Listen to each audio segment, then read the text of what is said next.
xalaat yi nga xamante ne mën nañ koy jël di ko joxe parce que xam nga suñu benn mag bu baax daf doon wax ni kilifa kenn ko yedd ci mbooloo donc daf ci am li nga xamante ne xëy na bu ñu ko xalaatee am nañ ko ci man mi di wax ak yéen dama jiite association nationale des élus département donc xam nga ay sat doon wax léegi lépp ci askan bi la jëm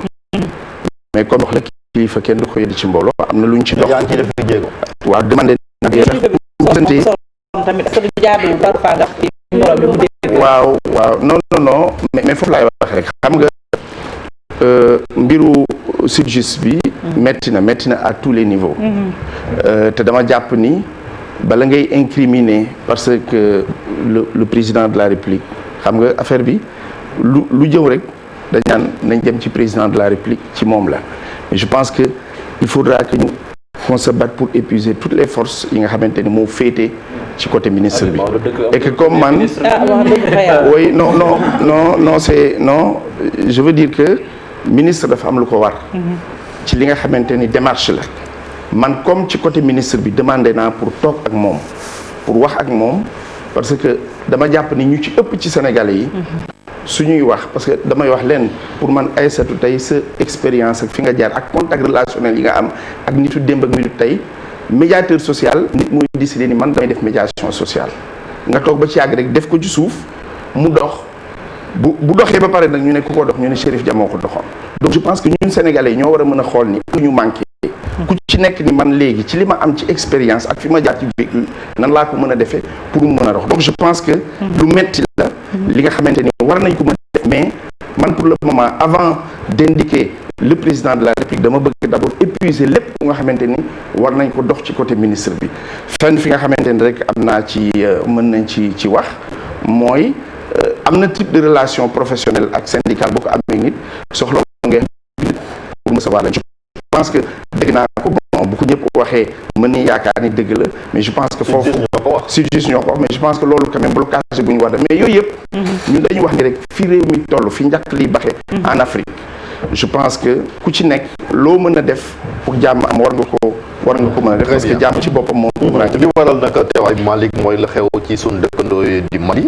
nag mook Sénégal ku ne xam na ni benn la c'est un même peuple boo xoolee sax ci seeni institution même devise la un peuple un but une foi la ñu wax fédération du Mali année 60 yi bi ni doog am indépendance benn la woon diggante les mêmes noms de famille les Diaw les Camara Ndiaye Doumbia muy ca Modibo Keïta ba ci ñoom Senghor léegi nag la fa xew démb coup d'état am na ci guddi gi ay 0 heure la annoncé na finalement démissionné na première lecture déjà bon première lecture mooy ku waxul waxu naa fex li nga wax ni bettu la dafa am benn moment bi nga xamante ni gisoon nañu ni Mali dafa tàngoon wax ci bari ba pare mais comme ni ma wax léegi rek amul kenn ku taxaw mën a wax ak ñii mën a wax ak ñële te loolu ñàkku ci benn réew je pense que gisoon nañ ni que le dialogue était en panne ñun au niveau du CIRID président bi def na organiser na dialogue bi nga xamante ni invité woon nañu amoon nañ fa représentant mais bi dialogue bi pare sax dafa amoon problème pour appliquer dialogue bi liñ ci d'accord donc je pense que liñ ci war a mën a jàngat rek mooy wax ak nit ñi dafa am solo ak nu mu munti doon et je pense que benn moment ñàkk na ko mais li ma suñu représentant bi nekk Nations Unies démb buy wax tubaab la mu ne ma je vous respecte beaucoup mais pour le Mali ne parlez pas de coup d'état c'est un coup au régime ma ni ko ndax lan mu ne parce que Mali amatuloon état parce que bu dee pratiquement les 2/3 de la du territoire état bi amatu fa doole bu dee mën nga organiser ay élections yi nga xamante ni am na fu ñu dul voter donc je pense que li am warul woon mën a bett kenn maintenant ci côté CEDEAO aussi il ne faut pas que ñu jël CEDEAO li mu def yëpp am na yu organisation yi ngeen di dégg nii ay CEMAC CAC yi ngeen di dégg nii li ci CEDEAO mën sax parce que ça c'est la technique de l'intérieur ak li am lim ci mën sax ñeneen ñi commencé wul naax saay quand même commencé en vérité xam nga structure bi dañuy wax ni ñi ko fondé la wala ñiy wax mbir mi nekkul foofu mbir mi ngi nekk ci structure bi fonctionnement bi nga xamante ne ak démarche bi muy am boo jëlee sur le cas du Mali man dama waxoon ni foofu envoyé nañu Goodluck Jonathan mu nekk médiateur mais bi ñu demee li xel yëpp doon jàpp mooy ci conférence boobu ñu amoon rencontre bi ñu am ak les Maliens dañ doon xalaat ñu désigner 2 chefs d'État au moins ni leen yéenay médiateur délégué médiateur désigné du moins noonu la ñu koy waxee dans le jargon diplomatique ñooñu dem dox ko mais man dama gëm ni diplomatie classique baax na diplomatie formelle baax na mais la diplomatie de contact et ce qu'on appelle les sous-réseaux moom moo ëpp doole malheureusement doxul mais damay wax Chérif Mali li ko dal mooy li gën ci li ko waroon a mën a dal. mais Maodo suñu taxawee ci CEDEAO comme ni Aïssatou doon wax sànq ni ña koy jiite ay président ñoo koy jiite te semaine bi jàll gis nañ ñu ñëw di jéem a def médiation mais nee nañ président bi li requête yi nga xamee ni kuje gi wala contestataires yi teg nañ ko dañu waxoon président bi tekki ndombol tànkam ñu ne boobu mënuñu ci dal du xalaat même député yi sax wax nañ leen mën ngeen démissionner mais président bi mënuñu ci dal parce que ay président mënuñu wax seen mbokk président mu démissionner xamoon nañ ni l'issue est inéluctable fii lay mujjee est-ce que ñoom rôle bi ñu waroon jouer foofu joué nañu ko parce que l'avenir ou bien la suite nous montre que échec. waaw gis nga dafa am li ñu naan ku yàgg ci njaw di njaw daal te gis nga ku jiite réew di nga xam parfois complexité bi nga xamante ni moom moo ci am. je pense que ci principe chef d'État yi mënoon nañu wax lépp. ba mu des ñu ne ko démissionnel ci ki nga xamante ni dañ la fal nga gagné 67%. élection yi li nit ñi wax ñi ko doon observé dañu ni élection yi li ci gis jaar na yoon mais li leen jaaxal bari na fu ñu voté wul. xam nga même tuuti ma laaj bi mooy est-ce que CEDEAO non mais pensé carrément c'est fondamental c'est mission seen rôle parce que bu fekkente ne président yi mënuñu wax ci seen moro président démissionné parce que ñoom tamit ils vont être dans la même situation. non du question non xam nga man dama bëgg mbir mi on l'adopte avec moins de passion et ñu aborder ko tout en n'ayant pas un œil surtout rivé que dëkk bi wala dëkk bi bu ñu ko xoolee rek di nga xam ni comme ci Aïssatou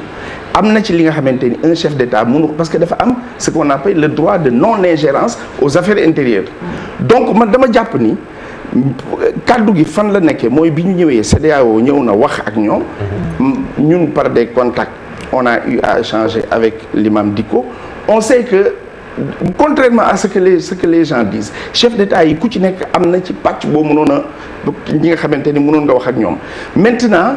peut-être il y a un retard bu CEDEAO am dans l'allumage ba bi nga xamante ni bi muy ñëw pour ñu déggoon ko jafe na moi je pense que li ñu mën a jàngat ci biti mooy CEDEAO mën nañu xalaat ni seen efficacité mën na des mais l'organisation li may bañ mooy ñu ne organisation bi li muy def yëpp baaxul wala nañ ko changer mais war nañu mën a mais seen communiqué bi décision bi il faut ñu commenter ko également mooy bu ne dañ tëj frontières yi ci contexte boo xamante déjà le Mali est en crise ñu ne tëj leen frontières est-ce que loolu xel mën na ko nangu waaw foofu dama wax ni bu fekkee loolu la ñuy wax les condamnations de principe xam nga coup d'état bu amee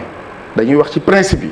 dañ ñaan putschistes yi nañu dellu ci seen camp ñi ko def dinañ leen mais il faut qu'on soit très prudent en tout cas pour le cas ici les victimes mais non attends non j'en viens foofu laay waxee condamnation de principe yi ñëpp dañ ñaan parce que coup d'état fu amee mooy un coup d'état c'est simple en français c'est un coup d'arrêt donné à la marche des instructions fu mu amee da nga naan retour à l'égalité mais xam nga kii man bërki démb ci suba bi ma waxee benn ministre malien mu ne ma man jigéen laa moo tax jàppuñu ma mais pour ma wax la dëgg lii am coup d'état la boobu fekk na gaa ngi wax amul coup d'état ci laa wax ni que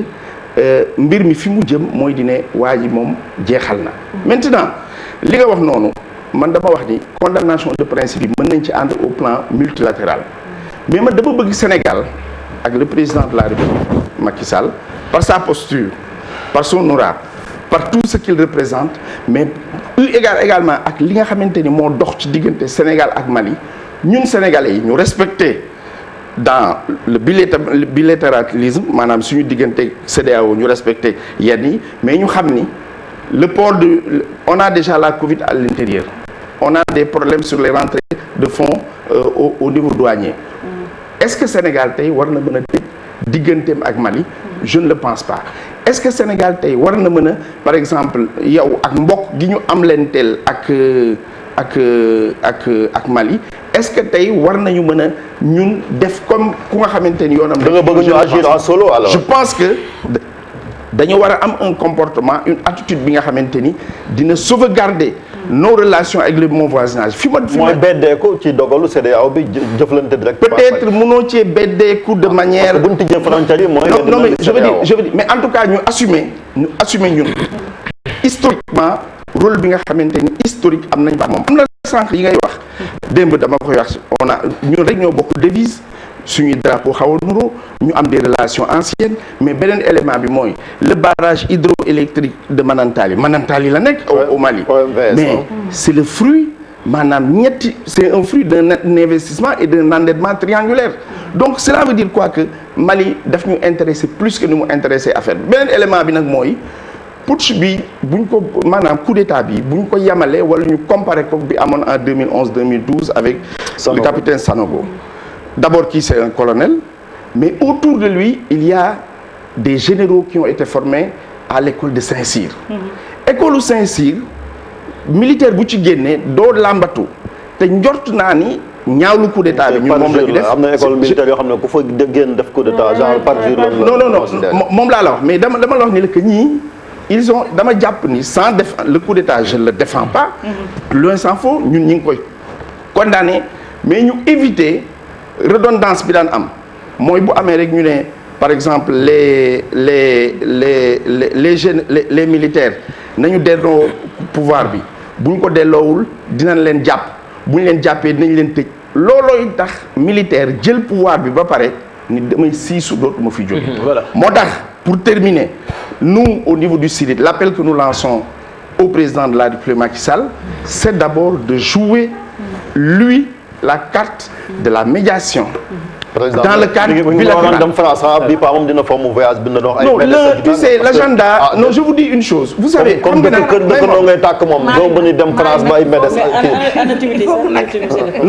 d'abord, agenda au président de la République. Il a été annoncé à Paris cette semaine. Oui, mais d'abord, xam nga président de la République. mais bi mooy priorité. non dama lay wax président de la République. non dama lay wax dama wax ngant li muy am dama ni un président juste pas nekkuma agenda nekkuma cabinet président xaw ma sax yéen a ma ko moo prenez ça mais dama wax ni. allié nga. non dama wax ni non du allié man je suis un maquiste.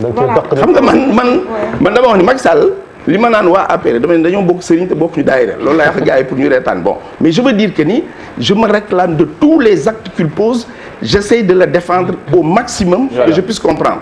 mais je dis une chose dem France en visite officielle ak toppatoo le Mali ñaar yi mën na ànd. voilà Maodo sànq ñi ngi ko fi doon wax fi mu nekk nii lu ñuy ragal lu ci ëpp mooy effet domino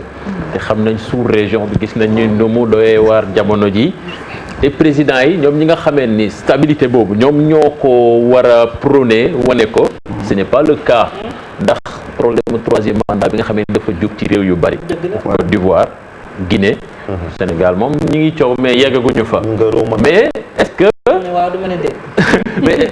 est-ce que newul conduite chef d'État yooyu ñoom ñooy andi instabilité seen réew bay génne ci caserne yi militaire yoo xamee ni ñoom dañoo toogoon jàpp seen jàmbur. waaw je pense que xam nga comparaison n'est pas raison te parfois xam nga au Mali il ne s'agit pas ni d'un troisième mandat. non mais du Mali mais Côte d'Ivoire. ma ngay